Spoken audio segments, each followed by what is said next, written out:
All right, YouTube, how you doing? Welcome back to the channel. Happy Friday to everyone out there. It is March 3rd, and last night on March 2nd, we proved, ouch, if you do pinch me, it does hurt. We are human here, guys. We were on an absolute tear, but last night, we crashed a little bit. We were 0-2. Now, one of those was a plus 168 or 167 parlay, so kind of expected to lose that one, but the teaser I did really like. That teaser was the Pacers and the Clippers there, both of them losing outright. So that is tough, but we are human, and you know what? I told you guys, we were red hot. Who knows how long that would last? I am eager to get back into the winning column tonight. So I'm not saying, oh my God, the heater's over and all that. A little speed bump in the road, and let's get back on track. That's all it is. But I do want to say, before we jump into the slate, I do want to say thank you. Like, you guys are blowing up the videos. The like button, you had almost 1,000 likes, 900 plus likes yesterday.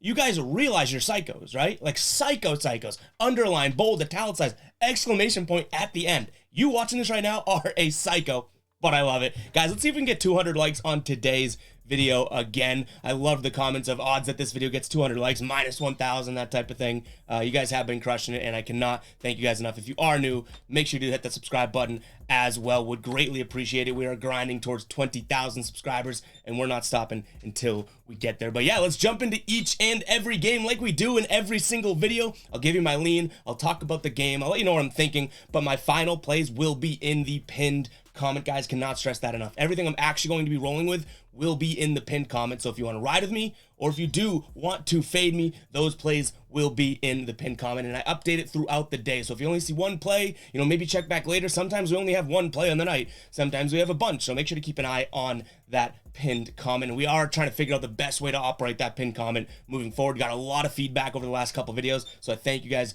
very much for that. But yeah, enough chit chat here. I know you guys want the picks. Let's jump right into it, guys. Again, smash that like button. I'm talking kill it. You guys have been absolutely crushing. I cannot thank you enough for the likes. It definitely helps more people see the video and whatnot. So thank you so much for that. Let's get 200 likes in today's video. All right, first game on the slate. We got the Charlotte Hornets hosting the Magic here. Hornets plus 3.5 at home. Total sitting at 227.5 right now. These two teams played in early February. Charlotte lost that one as 2-point favorites. They lost 119 to 113. That was kind of right when Orlando was somehow, some way playing decent basketball here. In their last 10 games, however, they've come back down to earth a little bit. The Magic 4-6 against the spread in their last 10, but in their last 5 at home, they're 3-2 against the spread. Charlotte 4-3 in their last 7 against the spread at home. You have two teams here that I really don't know how to judge, especially with LaMelo Ball going down. He's out for season, right, with the ankle injury. Who knows how they're going to play moving forward? He's obviously a crucial part to that team. I don't trust either side of this game, if I'm being completely honest and completely transparent with you guys. I guess I would lean Charlotte just because they're home, but what I do like in this game is the potential for an under. I could see this game sticking right around the like 222 to 223 mark here, so I'm going to lean the under. That is probably my stronger lean in this game. I don't necessarily love a side, and hopefully you guys can see that. Like, this is a weird Charlotte team right now. PJ Washington's probably not going to get to go. Cody Martin's out. Those aren't that big of a deal, but LaMelo Ball being out is a huge deal. And then for Orlando, again, they're just not playing great basketball. Yes, they're playing okay on the road, but you have two meddling teams right here that I don't really think that there's a huge gain to be picking a side in this game. Moving on, you got the Hawks taking on the Trailblazers here. Hawks 6.5-point favorites, total 241.5 right now. When they played in January here, late January, Portland won 129 to 125. It was a high-scoring game. That was the only meeting of this season. In their last 10 here, the Hawks 4-6 against the spread. They are at home, though. You know, we call them the Atlanta Pigeons on the road, and we don't really consider betting them on the road. They are at home. And then you have Portland 0-3 in their last 3 games on the road against the spread. 6.5 is a big number to lay. I'm not going to lie to you guys. I don't think the Hawks can really win this game easily by 7 points, but I do think they're the better team here. So I'm going to lean Hawks. It pains me to do it because I can totally see the Hawks winning this game by like 2-3 points and it being a hard-fought match, similar to how it was the first time they played. So I don't love this pick either, and I hate, you know, I'll give myself a womp womp. I hate opening the video with the first 2 games kind of being like games, but you know, I don't want to BS you guys. I keep it 100 over here. In terms of the total, that is just too high for me. I'm going under in this one, 241.5. Moving on, the Celtics. My Boston Celtics, obviously a big Celtics fan. 11-point favorites taking on the Nets. 227.5 is the total right now. They played back in early February. It was a way different team, obviously. The Nets with the trades and whatnot. Celtics did win that game 139-96. They absolutely blew them out. In their last 10 here, the Celtics 7-3 against the spread at home. Last 5 games, 4-1 against the spread. Compared to the last 4 games for Brooklyn on the road, 1-3 against the spread. So they're not playing that well on the road. They're not playing that well overall. 2-5 in the last 7 against the spread anyways. Ben Simmons still out here. No major injury updates there. And then in terms of the Celtics, Jaylen Brown's obviously been on the injury report since, the facial fracture or whatever. He is probable in tonight's game. Celtics coming off a pretty good come-from-behind win against Cleveland a couple nights back. We cashed the over in that game. I'm going to lean towards the Celtics here, -11. I think that this is a Brooklyn team that's struggling right now, and it could be an opportunity for the Celtics to go, you know what? And squish them in there and really blow them out. So I could say that as a biased Celtics fan. Take that at your own risk. I'm completely open about that. The other thing I do like in this game, and we have been hitting it as of late, are the Celtics overs here. The Celtics obviously can put up a lot of points at any given moment, but they're not playing the best of defense here. This Brooklyn team has scored 115 plus in about 6 of their last 10 games here, and Boston's letting up, 120 on any given night here, 115 to 120. So I do like the over in this game. Again, last time they played, it was 139-96, so Boston carried the weight there, but I totally see this being able to be a game in which both teams can kind of get up towards that 110 mark easily, and then just a few buckets going our way on the other side. So keep an eye on the pinned comment to see if that does become a final play. Guys, before we do get into the rest of the picks, I do want to talk to you guys. I talk about it on TikTok all the time. Thrive Fantasy. If you guys are familiar with the daily fantasy apps like Prize Picks, Underdog, all those apps out there, Thrive Fantasy is one of the better ones. Super easy to use, a cool interface. Make sure you use that link in the bio. You can check it out. A great place to fire on player props over there. So use that link in the bio. You get 100% of your first deposit match. And what I do like about Thrive Fantasy is the fact that they kind of incorporate those daily fantasy, like say DraftKings or FanDuel and whatnot. I probably shouldn't be saying other competitors in this, promo here, but hey, we're doing our thing. You know how they have like the contests and you play against other people, person-to-person games and whatnot. Thrive Fantasy does that as well. So it kind of incorporates both the Prize Picks approach and the DraftKings approach and meshes it into one platform where you can do either or. So make sure to check it out, guys. Link in the bio. Thrive Fantasy has been awesome to me. I've been using the app as well. Make sure to check it out. 100% of your first deposit match. That's free money, guys. Go check it out. Link in the bio. Let's jump right back into the slate here. We got the Knicks taking on the Heat and what probably will be a pretty damn good game here. The Heat 3-point dogs at home, total at 216. These Heat totals have been super low as of late, but you know what? It makes a hell of a lot of sense. They're playing good defense and they're not scoring that many points. They've scored 105 or less in their last, I think, 5 or 6 games, which is absolutely crazy. Playing good defense as well. In terms of injuries here, though, Kyle Lowry's still out, but one major injury to note is going to be Jimmy Butler. He is questionable in this one here. I'm going to lean towards the Knicks. 3 points. I think they can cover that. They're playing good basketball as of late. Obviously, this New York team covered for us a couple nights ago. They're 9-1 against the spread in their last 10 games here. I wish they were at home. They're 6-0 in their last 6 at home, but they are 3-1 in the last 4 games against the spread at home. Whereas Miami, when they're at home, which they are tonight, 0-4 against the spread. This is a doable number for the Knicks here. I'm taking the Knicks minus the points. In terms of the total, that 216, I know it might be a contrary, to based on what's been happening with this Heat team, but I think that this game goes up towards, 225 or so. So I'm going to lean towards the over in this game. Jimmy Butler's, and if he doesn't play, that's even better, right? Like he's a really grinded out defensive player. I think this game does end up going over. So we're going Knicks minus the points and the over. I've also seen I've seen the line at 2.5 on some sites. So if we can wait that out and shop around, obviously always encouraging you guys to take the best lines. That might be a play too, getting a better line there for the Knicks. But I do really like this game tonight.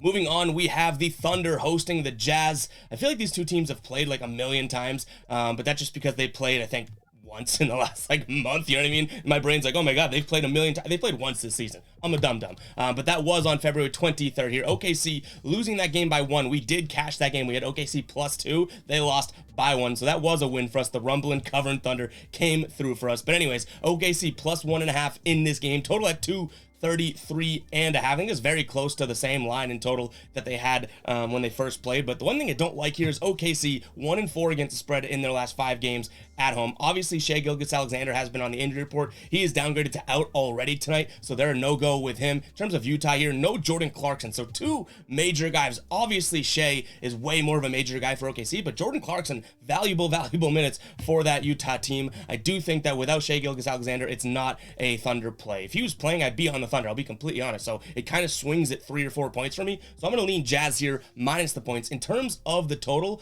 I don't hate the under in this game. It's a slight lean, but I do lean towards the under. Again, I think that offense kind of starts to deteriorate and shut down without SGA in the lineup for the Thunder.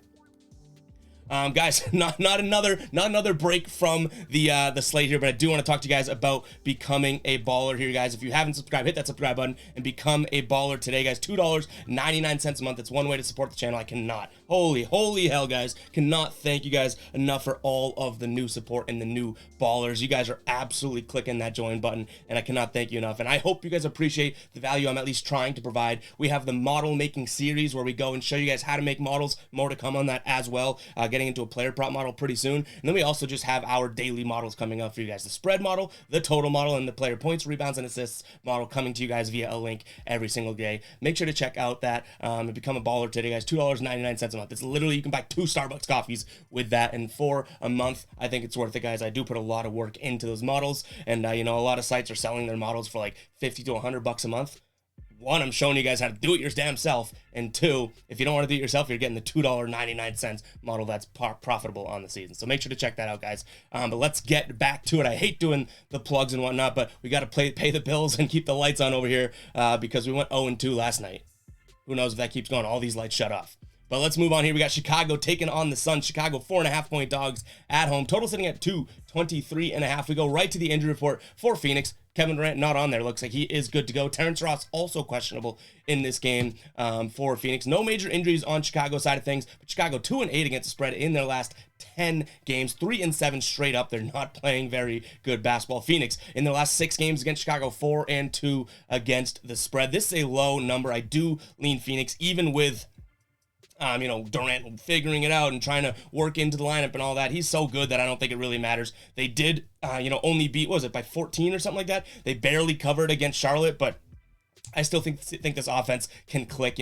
When you have a lineup that consists of Chris Paul, Devin Booker, Kevin Durant, and DeAndre Ayton, and whoever the hell you want to put, in that 5th starter spot, I do think that, you have a powerhouse on your side. And 4.5 points, I think you're not going to really get this line for long. I think the Suns team becomes very good pretty soon. When they play a 2-8 against the spread Bulls in the last 10, right, you're going to have more like a 7.5 line moving forward. So this is a pretty valuable time to hop on this line here. In terms of the total, 223.5, I also like the over in this game. I think that this is a game in which the books have this pretty low because Chicago, I think they've cashed like 6 of their last 8 games on the under, something along those lines. So I do think that obviously the books are kind of reacting to that. Actually, I have it wrong. 9 of their last 11 games have gone under. So they're definitely weighing this one down and pulling it down, whereas I do think at any given moment they can go out there and shoot and score 115 to 130 points. So I'm going to lean over in this game. Moving on, we got Denver hosting the Grizzlies. Denver, 5-point favorites, total 234 in this game. These two teams last played February 25th. Memphis won 112-94. It was not the best appearance from Denver here, but back in December, Denver did win the game by I think 14 points, if my math's correct, and that was a 1.5-point spread. I don't have that in the notes here, but a small spread. It's either 2 or 1.5. That was the first meeting they had, so they've split the meeting so far this season. Denver playing good basketball though, 7-3 against the spread in their last 10 games, 3-0 at home, and the Grizzlies, while they have seemingly had some quality wins as of late, they're 1-3 against spread in their last 4 games. So I'm going to lean towards, and also Ja Morant is questionable in this game. I probably should have mentioned that right off the rip, but I'm going to lean Denver here minus the 5 points. I wish this line was a little bit lower. I'll be completely honest there, but maybe Ja is not playing. That would kind of indicate that because you've seen the last couple times these two teams played. Obviously, you had a spread of 3 and then 1.5, right? Now all of a sudden it's at 5. They split the season series so far. It tells me that Ja may not be playing. I'm not saying guaranteed, but the line is kind of indicating that he's leaning towards not playing. And then in terms of the total, 234, I'm looking at the under in this game. If Denver controls this game, I do think it's a slow-paced game. 3 games left on the slate, starting it off here with the Clippers traveling to Sacramento. I was going to say traveling to California. See, I'm dumb, guys. Sacramento, 6-point favorites at home. Total at 240 in this game here. They played back in February, just late February, actually, and this was the game that almost had like 100,000 points scored, right? Sacramento won 176.